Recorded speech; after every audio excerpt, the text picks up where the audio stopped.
मक्का मक्केश्वर महादेव का मंदिर था। हजरत मोहम्मद सल्लल्लाहु ताला अलैहि वसल्लम माअज़ल्ला उस महादेव की पूजा करते थे। हजरे अस्वद हिंदुओं का शिवलिंग है, जिसको मुसलमान हज के मौके पर उसको पूजते हैं, चूमते हैं, हाथ लगाते हैं। और अगर वो काबा हमेशा से काबा ही था तो 360 बुत कहां से आए?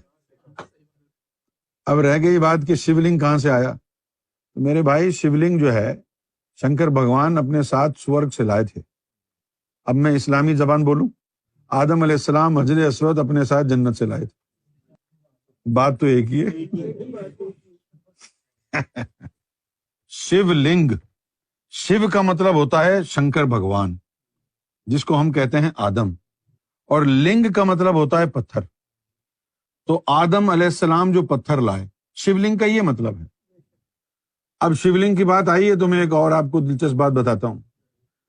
देखो जी, असल शिवलिंग तो काबे में लगा है, उसकी नकल के ऊपर भी बहुत सारे मंदिरों में शिवलिंग लोगों ने लगाए हुए हैं। इसी तरह का एक शिवलिंग जो है वो पाकिस्तान में सिंध में एक जगह है उमरकोट। उमरकोट पाकिस्तान में एक मंदिर है वहां, तो वहां भी एक शिव तुमने कहा ये हिंदू भी काफिर है, वो हिंदू किधर से काफिर है? वो तो उसी मूर्त को पूज रहे हैं ना जो रब की है। वो जो बाद में यहूदी आए शरपसंद, सारे यहूदी नहीं, कुछ जिन्होंने अपनी तालीमात में गड़बड़ कर दी थी, जिन ईसाइयों ने अपनी तालीमात में गड़बड़ कर दी थी, उन्होंने अपने रिश्तेदारों के, अपने माँ बाप के, अपने दादा के, किसी ने अपने मामा के, चचा के बुत बना के रख दिए वहां पे। और फिर जनाब वो आते और अपना शुजरा नसब बयान करते, ए फलां इब्ने फलां, ए फलां इब्ने फलां, तेरी ये शान है, तेरी वो शान है, तू ऐसा था, तू वैसा था। ये जो है पूजा पाठ होने लगी रिश्तेदारों की, रब का तो नाम ही नहीं था। और फिर अल्लाह ताला ने कुरान में जब आयत नाजिल की, सहाबा कराम को कहा कि जब तुम हज पे जाओ तो इतनी शिद्दत से अल्लाह का जिक्र किया करो जिस तरह तुम यहां अपने आबा व अजदाद का करते थे। फज़्कुरुल्लाह का जिक्रकुम आबाउकुम औ अशद्दा जिक्रा, ये उनका वतीरा बन गया था। अब हिंदू के बारे में तुम्हें जो है मिसअंडरस्टैंडिंग हो गई, ये साला काफिर है, तो तुम्हें तारीख का तो पता ही नहीं है, और ना तारीख में ये लिखा है। या तो किसी के सीने में शिवलिंग हो, वो झांक के देखे बताए क्या हुआ है, तब तो पता चले। तो बुत की पूजा करना हराम क्यों कहा इस्लाम ने? कि उसकी पूजा की जा रही है, उस बुत की जो रब का नहीं है, जो तुमने अपने माता पिता को बना के भी किधर पता है। वो 360 बुत क्यों थे? वो तुम्हारे मुसलमानों में 360 वली क्यों होते हैं हर दौर में? तो उनका उनसे राब्ता नहीं था ना वलियों से, इसलिए 360 के उन्होंने मुजस्समे बना के रखे थे। और शिवलिंग उठा लिया था जिब्रील अलैहिस्सलाम ने। तो अब वो कहते कि जो उसके अंदर सूरत है रब की, अब तो हम उससे महरूम हो गए। चलो, जो हमने पहले कभी देखा था ना शिवलिंग में उसकी सूरत को, उसी की तर्ज पर बनाते रहते हैं।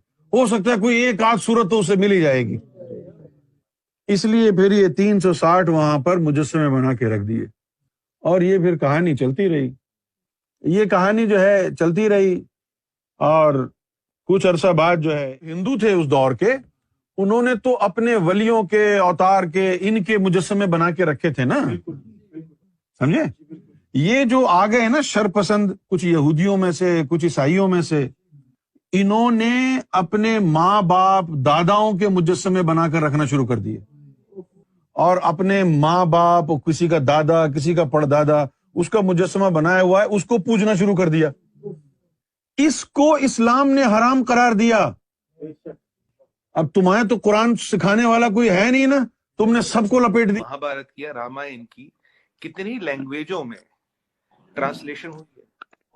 मुसलमान कंट्रियों में महाभारत और रामायण का ट्रांसलेशन करके उनकी भाषाओं में पढ़ाया जा रहा है, उनके करिकुलम में है। महाभारत और रामायण उनके करिकुलम में पढ़ाया जा रहा है। एक और मैं सज्जन से एक मुलाकात हुई, ये यूके में थे, ये यूके में मुसलमान व्यक्ति थे, यूके में थे, भारतीय या पाकिस्तानी मूल के थे, अब ये मुझे नहीं पता कहाँ के थे। तो इन्होंने मुझे बोला सुमित भाई, मैं यहाँ पे स्कूलों में जाके सनातन पढ़ाता हूँ। मैंने कहा यूके में सनातन में क्या पढ़ाते हो? کہتا آپ کے یہاں تو بہت زیادہ سیکولرزم ہے، آپ کے یہاں الاؤڈ نہیں، ہمارے ہندوازم پڑھانا الاؤڈ ہے. میں نے کہا آپ تو خود مسلمان ہیں. کہہ رہا کوئی بات نہیں میں پڑھاتا ہوں. میں نے کہا اچھا کیا پڑھاتے ہیں؟ کہتا 4 چیزیں: پاپ پنیہ دھرم کرم ٹرائل بیلنس 0. کہہ رہا اگر آپ نے یہ 4 چیزیں بچوں کے دماغ میں ڈال دی، آپ کے یہاں سے 90% کرائم اور دشکرم ختم ہو جائیں گے. کہہ رہا ہندو یہ پیڑ کی پوجا کرتے ہیں، یہ بندر کی پوجا کرتے ہیں، یہ اس کی نیچر کی آج سمجھ میں آ رہا ہے. جس کی ہم پوجا کرتے تھے، آپ اس کو کاٹتے تھے پیڑ کو، اور آپ اس بندر کو مارتے تھے، اور آپ اس سانپ کو مارتے تھے. گلوبل وارمنگ اسی کی وجہ سے ہوا. یہ تو سب کو، یہ تو بہت کلیئر ہے. ان دا اینڈ کسی بھی سے بھی پوچھیے گلوبل وارمنگ کیوں ہو رہا ہے، تو یہی بولے گا ایک تو ہم ہائیڈرو کاربنس یوز کر رہے ہیں، جو کاربن فاسل فیول یوز کر رہے ہیں، اور دوسرا پیڑ کٹ رہے ہیں. تو ہم وہ پیڑ ہی تو بچا رہے تھے. اس کی پوجا کر کے ہم پوجا جس کی کرتے تھے اس کو کاٹتے نہیں تھے. یہی تو ہو رہا صحیح تھا. بات ہے، بالکل تو صحیح پیڑ بات ہی بچائے جا رہے تھے، چاہے وہ برگد کا پیڑ ہو یا وہ پیپل کا پیڑ ہو. یہ پیڑ زیادہ ولنریبل ہوتے تھے.